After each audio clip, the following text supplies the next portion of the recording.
Okay. Well, I'm very pleased to introduce today our guest presenter, Abby Saeed. Abby is the Extension Horticultural Specialist for Montana that's based at MSU, and her area of expertise is in pollinators and pollinator conservation. And Abby, who is a gardener in her own right and enjoys speaking to gardeners, is going to be our presenter today. And so, with no further ado, Abby, the floor is yours. Excellent. All right, I'm going to share my presentation. Um, Thank you so much for inviting me. I love talking about pollinators, and I find that gardeners are amongst the most passionate conservation agents for pollinators. So I'm excited to give you guys some strategies that you can implement in your own gardening practices and share with others that'll help pollinator conservation in mostly urban areas, but this can be applied beyond that as well. So, going forward, why should we care about pollinators? Most people are under a pretty decent understanding by now, but pollinators provide food for us. So they are responsible for pollinating a variety of crops that we depend on for our own survival. They also provide a huge economic impact to us, with pollination being valued um, at over $20 billion annually in terms of US agriculture alone. And they pollinate some of our staple crops throughout Montana, in addition to throughout the United States. Not only do they provide food for us, they also help to support native plant communities that in turn provide food for wildlife. So we're not the only organisms that are dependent on pollinators in the landscape. And the way pollination works, it's an interesting symbiotic relationship, which means that it benefits both the plant and the animal that is carrying the pollen from the plant. And in this situation, when we're talking about insects in particular, insects get food from the equation, whereas the plants increase their probability of successfully reproducing and passing on their genetic information. And so as a result of that, a lot of plants have changed their anatomy to be more attractive to certain types of pollinators, in addition to making their pollen and nectar more accessible for certain types of animals to come and get them and transport them from flower to flower. So examples of this can be seen in different markings and shapes, textures, and colors of flowers. And an example with the picture on the top right, you can see on the left hand section of that picture, that's what that flower would appear like to us. But on the right side, that's what that flower looks like under UV. And that flower has these markings called nectar guides that act as a little pathway or roadmap for pollinators that land on the petals of this flower to get to that source of nectar at the base of that flower. And so this is something that we wouldn't be able to see, but insects that can see the UV spectrum, example of that are bees, they can utilize these markings to better and more easily get to that source of nectar. Another good example can be seen with flowers that have really shallow nectaries, and these are used for insects that don't have long tongues or coiled mouth parts like butterflies and moths do. And so these shallow nectar sources end up being really strongly visited by things like beetles and flies as potential pollinators. Some pollinators are generalists, which means that they will visit and pollinate a huge variety of different types of flowers. And an example of this are honeybees. Honeybees will pollinate a huge variety and huge diversity of different types of plants. But some pollinators are extremely specialized, which means that there could be a relationship between one genus of bee and one genus of flower, or even something more specialized than that. So this ends up being a very specific relationship between one small subgroup of pollinators and one small subgroup of flowers, both of which are pretty intertwined in their dependence of each other. A fun example of one of these really close relationships is when you look at orchid bees and orchids, some of which can trick the pollinators into visiting them by mimicking what a female bee would look like. And so when male bees emerge, they try and mate with this orchid, and that movement pattern on the orchid itself leads to that plant depositing those pollinia or pollen sacs onto the abdomen of that bee. And then that bee is going to go on to that next flower and try and pollinate it as well. And that's going to end up transferring that pollen to that next plant. And sometimes these plants not only vaguely resemble these female pollinators, they also can mimic the pheromones that are released by females and end up being a more attractive source for these male bees to go and visit. So 80% of our plant species on the planet depend on animals for pollination. But out of all of these pollinators, which we have a variety of, bees are the most important pollinators of all.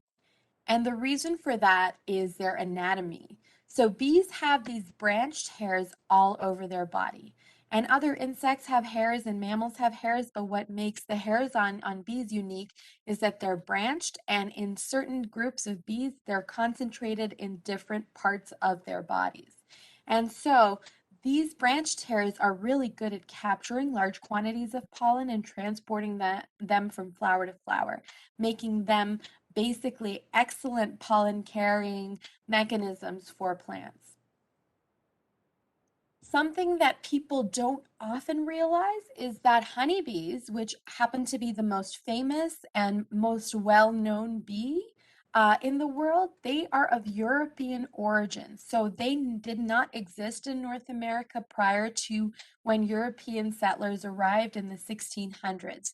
When these settlers arrived, they ended up bringing these honeybees with them. But besides honeybees, we have a huge diversity of different bee species in the world, with estimates between 20 and 21,000 different species of bees in the world. And in the United States alone, we have an estimated 3,600 species of native bees here on our very own soil. And then Montana specifically is home to 450 described species, with scientists who are still working their way through large quantities of samples and estimate that number to be closer to about 1,000 species in the state. Montana is also a unique location for bumblebees, housing the most bumblebees in any state in the country. So we have a lot of native bees that depend on good conservation practices, and we have an excellent opportunity to implement some of these pollinator best management practices that will help preserve these pollinators for our environment, our ecosystems, and for the other animals that depend on them. So this is just a basic grouping of 4 main types of bees that you would commonly see in your gardens. This does not include all the groups of bees that we have here in the state, but these are bees that you might commonly see in your landscape. On the top right-hand box, you have your mason and leafcutter bees. Then right below them, we have our mining bees. To the left of the mining bees, we have some of the smallest bees that we'll see in this state, and these are your sweat bees, and they're usually iridescent and bright, and if you look closely at a flower, that's when you'll spot them. And then the top left, we have our bumblebees, which are in the same family as honeybees are, where they carry their pollen in these little pollen baskets on their legs. So now we get to the reason why we need to help conserve and protect our pollinators. Bees have been declining globally for some time now. And the reason that these bees are declining, and I'm not going to be talking about honeybees in this section, I'm going to be talking about our native bees. The reasons that our bees are declining include things like certain pest management practices and improper use of pest management tools and strategies, and also habitat loss. And together, both of these things end up playing a major role in reducing the amount of available space, available food resources, and also creating a hazard for pollinators in some of these urban environments. So, what can we do about this? This is where we get to gardeners who end up having this really unique role in their landscape to help protect pollinators and preserve them. So, what do bees need? Similar to what humans need, bees need three main things. They need a low chemical input, they need food, and they need nesting habitat. And so, starting into that chemical input, we're going to go into some examples of what you can do to minimize harmful effects to pollinators when utilizing IPM strategies and pesticides in your landscape. So many home gardeners use pesticides for aesthetic reasons, not necessarily things that will impact the health of their plants themselves. In addition to that, 99% of the organisms in your gardens are beneficial or are harmless. And these beneficial organisms can also be negatively impacted by the pesticides that you apply in your landscape, which ends up making it even more difficult for that ecosystem to naturally keep those pest populations in check. So when you're utilizing insecticides in your landscape, one of the most critical things that you need to do is to follow label precautions. The label is the law, and as of June 2013, the EPA mandated that this advisory box be included on any pesticides that have a potential negative effect on pollinators. This is called the bee hazard label. It's a diamond shape with a bee in it, and you can go and look at the back of any pesticide label, and the information will be presented on there that'll help you determine whether this product should be utilized in areas that might have a lot of pollinators, or how you can better safeguard pollinators when applying the product, or if you want to opt for an alternative product. Another important aspect is to not spray over plants that are currently blooming. And so, one thing that people are often tempted to do is they will start to spray a plant without thinking about whether that plant is about to bloom or whether there are currently blooms in place. And the labels will advise against this too. But it's important not to spray flowers that are blooming, because those blooms are the part of the flower that are visited by pollinators and the part of the flower that are attractive to pollinators. So when when you are applying these products, another important thing to consider is those environmental conditions when you are spraying insecticides, and to make sure that you're not doing this on windy days and you're avoiding that accidental exposure of the pesticides to plants that may not have been intended to be sprayed. So protect those pollinators by avoiding applying any insecticides to the blooms of those plants. Another thing you can opt for when you are looking at different insecticides, so an example could be, and this includes insecticides, herbicides, and other kinds of pesticides. This includes things like a weed and feed application. So there are spray applications of a weed and feed that you can apply to your lawn, and there are granular applications of weed and feed that you can apply to your lawn. And the granular applications end up having a significantly reduced impact on pollinators, because you don't get that contact of that chemical component of the herbicide on the flowers themselves or the flowering lawn weeds that you have in your lawn. Another important thing that you can do is to mow or prune off oversprayed blooms. So if you have had a situation where you might have had some drift of insecticide, or if you've had to utilize a weed and feed in your lawn and you have clover popping up, it's important to remove those blooms that are going to create that potential hazard for pollinators.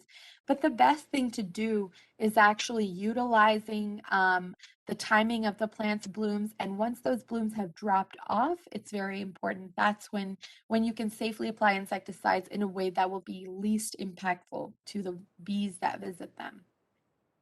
And then you can mow your lawns and remove the flower heads from lawn weeds before applying any sort of weed and feed applications and grub treatments, because this will also significantly reduce the hazard to bees in your landscape. And then In addition to that, and this is one of the classic principles of IPM or integrated pest management, you want to choose products that are relatively non-hazardous to bees. So you want to utilize products that have safer results when it comes to pollinators, that have lower residual staying times on those plants themselves. And examples of this include alternative products and products that don't necessarily persist on those flowers for long periods of time. Again, it's important to read and follow label directions, because just because something is natural or organic does not mean that it is safe. And this is one of the most critical things that you can learn from integrated pest management. There are a lot of natural products or organic products that end up being pretty seriously dangerous to pollinators, as well as conventional and synthetic pesticides that can also be dangerous to pollinators. So it is important to note that you need to read those label directions and keep in mind that natural does not necessarily mean that it's safe to use.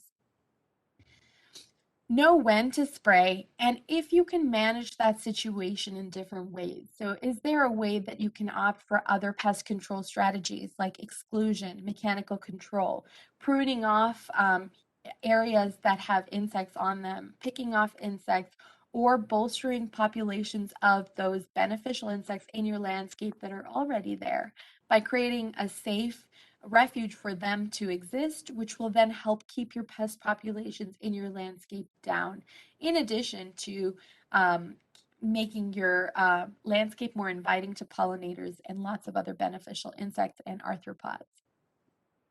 So other than that, bees also need food and nesting habitat. I'm going to talk about these together because it makes sense to have both of these in close proximity to each other.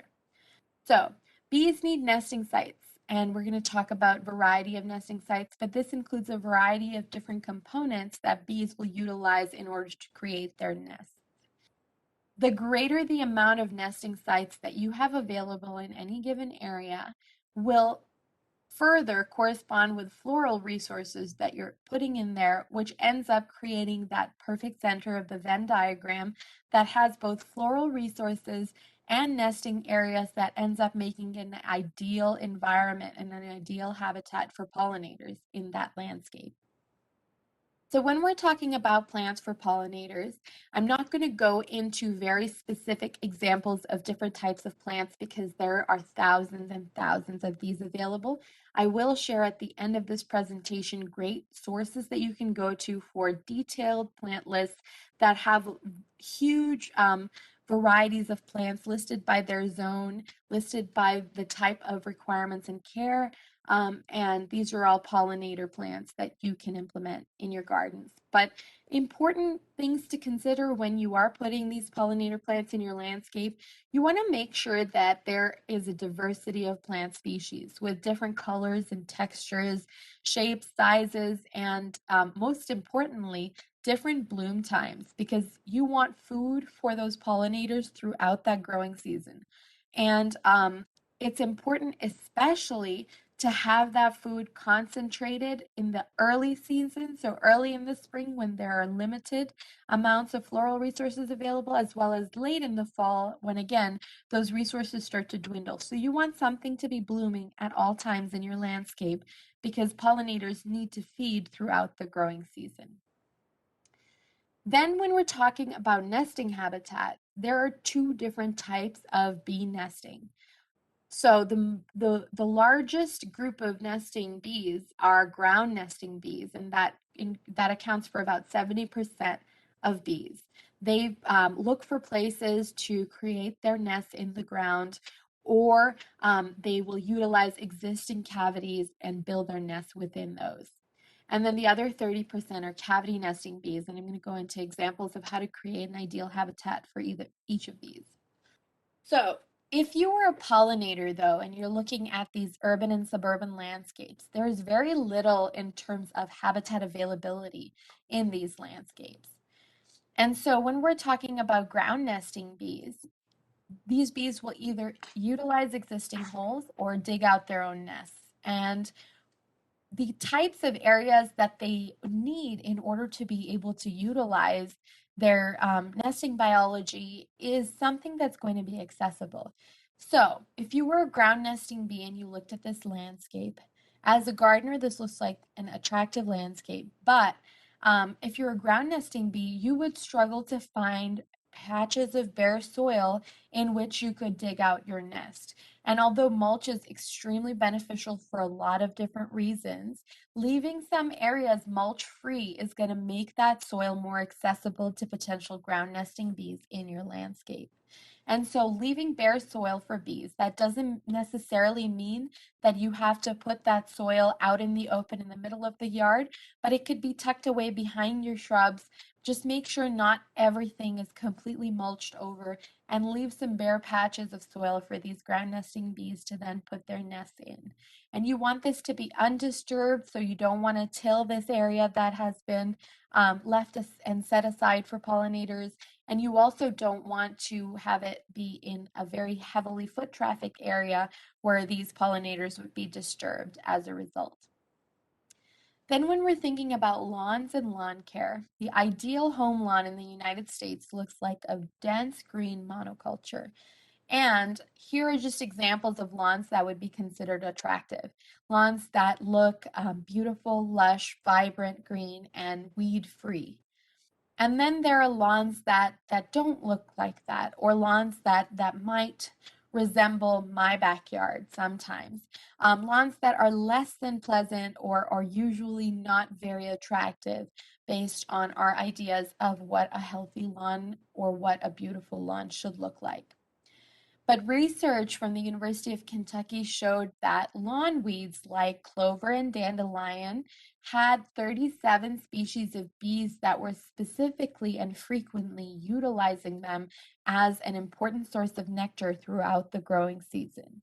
And another thing to consider is some of these lawn weeds like dandelions and white clover end up being some of the first sources of nectar out there in any urban environment. And in addition to that, there are also some of the most consistent sources of nectar that are in about any location that has lawns usually has lawn weeds. So these weeds are an important source of food for pollinators in your landscape.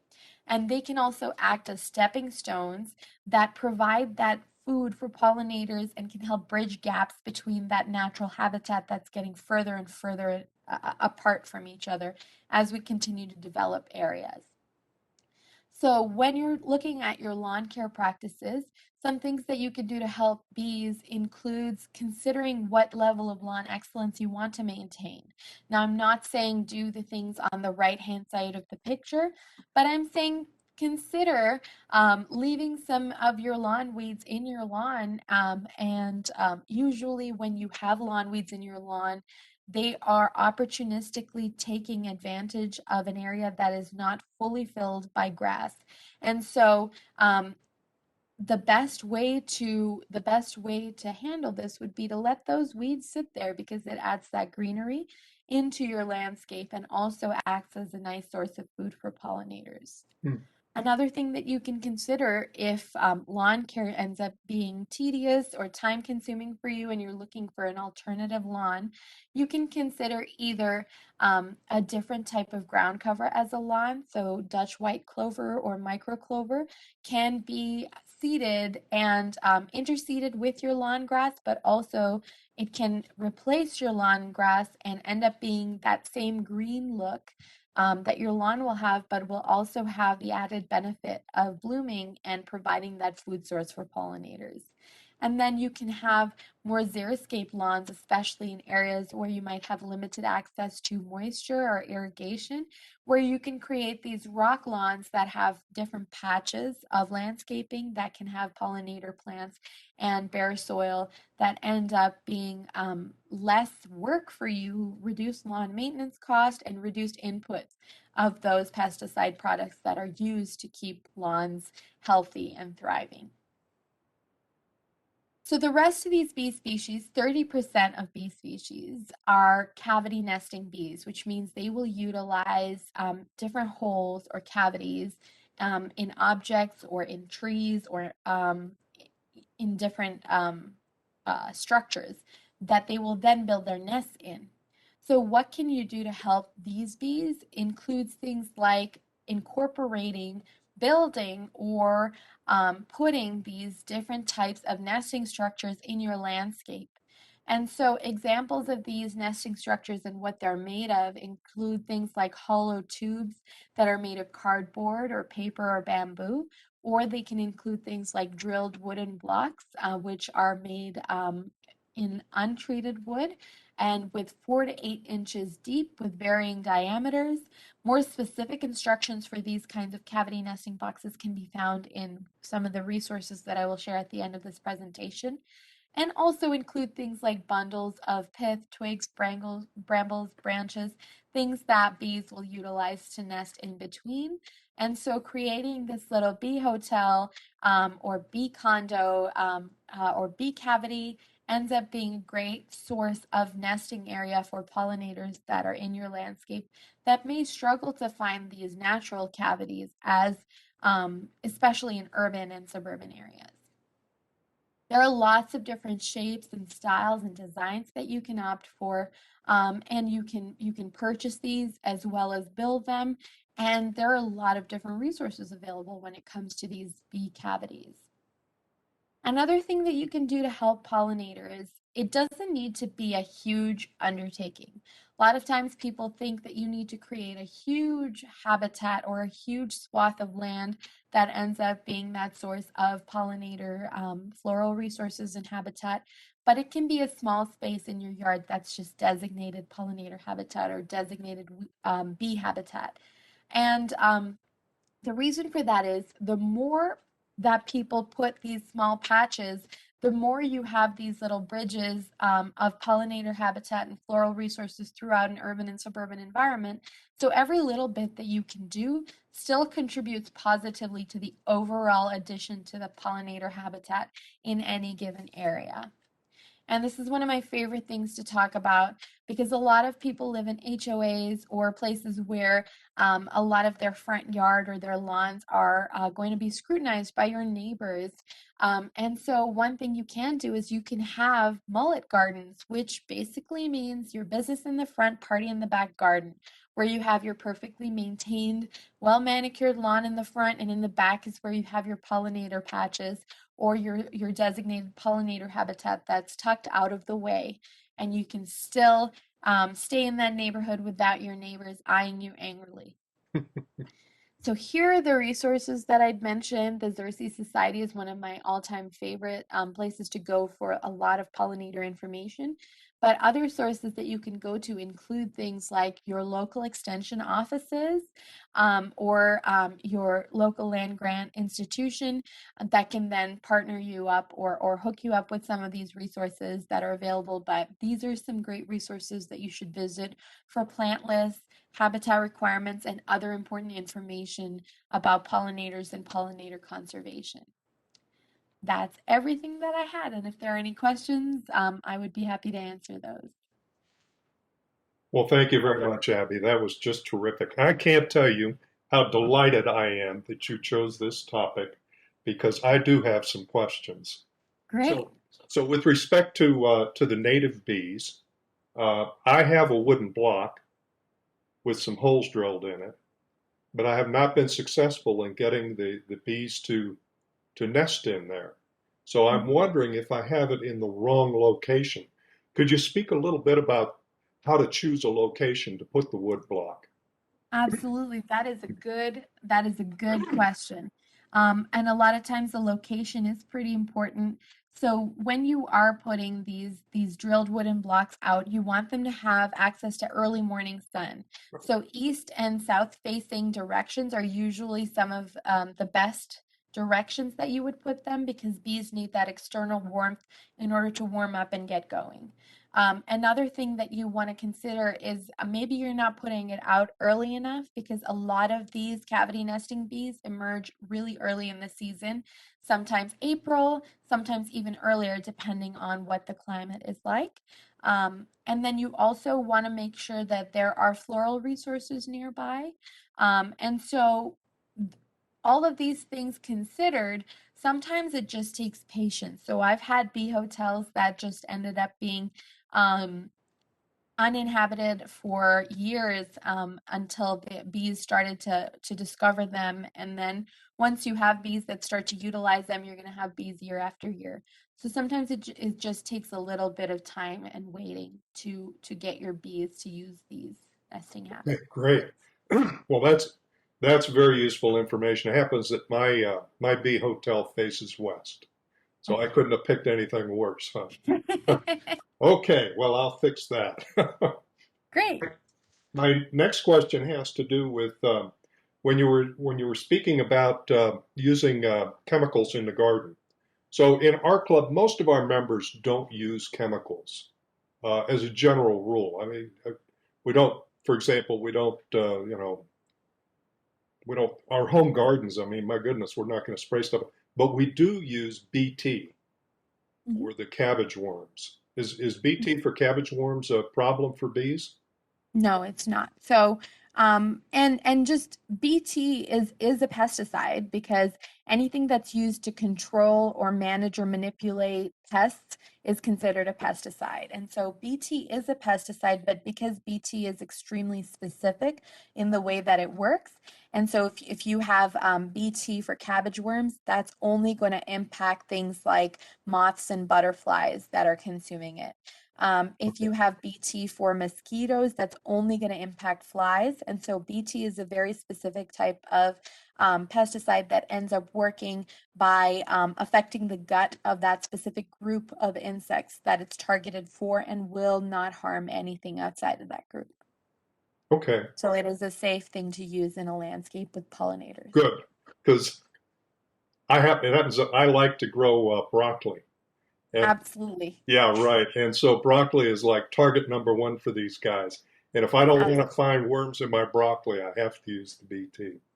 Absolutely. Exactly. So, in thinking about some things that we could grow in our gardens, you suggested that we consider having things that bloom throughout the year. So Hmm. it's easy enough to find stuff that blooms in the early period. Hmm. For example, dandelions. But Absolutely. but uh, but what about late? And when you say late in the season, how late do you need plants still blooming in order to support your bee population? So I kind of use native plants as a guide, and as long as those native plants exist and continue to bloom in a landscape, that's when native pollinators will be visiting them. And so those plant lists that can be found on the Xerces Society's page will have their bloom time listed in a month by month type style. Okay. So it'll have like a list of 20 plants that bloom in April, then May, June, July, August, September, and even into October, depending on what growing zone you're in. So in places like Corvallis and things like that, you're probably going to be able to grow things later.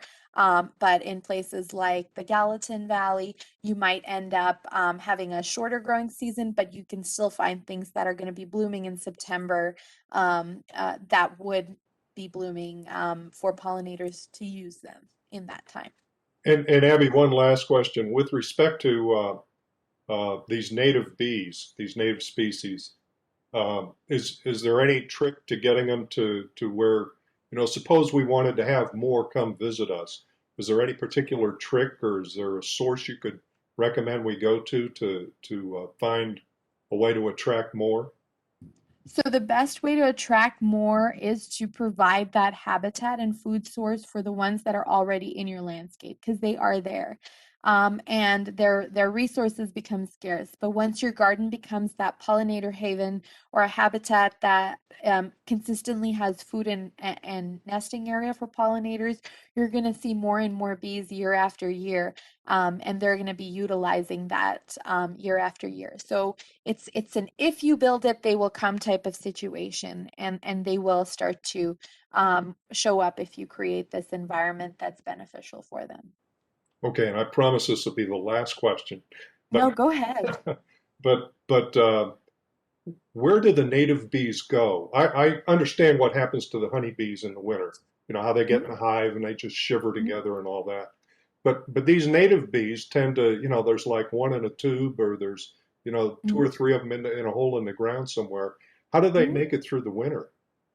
They are pretty resilient. So they've been here long before we've been here, and they will continue to be here for a very long time. And so, depending on the type of bees, some of them will overwinter as larvae that are ready to emerge, and some native bees will overwinter as queens that will then emerge the following spring, and they'll either hide out in leaf litter or in shallow soil or within their nests until that freeze is over and until things start to bloom in the following spring.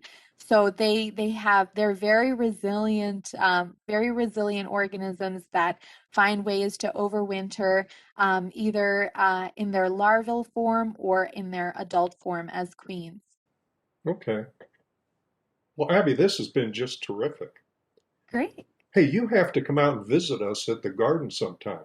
I definitely would. I actually go to the Hort Farm a few times, but I would love to visit when Well, you guys are there. yeah, we're there different times. Mhm. If you're interested, I can have Don send you something to let you know Please. what the schedule's like. But we're pretty much always there on Friday. Before it gets too warm, we'll be there on Friday afternoons to harvest Okay. for the this is once the farmers market opens up Hmm. to harvest for the farmers market. And when it gets really hot, like in August, we'll be there on Friday morning. Oh, perfect. But but Yeah, uh, please. but Yeah, yeah, it would be great to have you come out. I'm confident that there's many of our club members who would be just delighted to have the chance to chat with you a little bit about pollinators absolutely. and you know there's a pollinator garden right next to us, by the way. Yes, I've seen that pollinator garden. And Yeah. I would love to meet you there and maybe we can do an in-person demonstration or something like that. But I would, yeah, if you could have Don send over, um, basic schedule type thing, I would love to stop by and say hello. Okay, well, that would be terrific. Again, you know, as I say, this is so topical for our club that I'm just delighted with it. So I want to thank you very much for your time. And and as I say, come visit us sometime. Absolutely. We'll You're buy you very a cup welcome. of coffee and you can tell us some stories about bees. Perfect. We can sit, drink coffee, and talk about bees all day. That sounds Okay. like my favorite thing. Well, and you So, can check out our flowers, by the way. It happens that absolutely. flowers are a great revenue generator for our club for the farmers market. So we grow Please. gladiola, gorgeous. I Some of them are love gorgeous, gladiolas. and dahlias and sunflowers. Ooh, So yeah, you got to check us out. absolutely. I look forward to visiting and thank you so much for having me. Okay, thank you.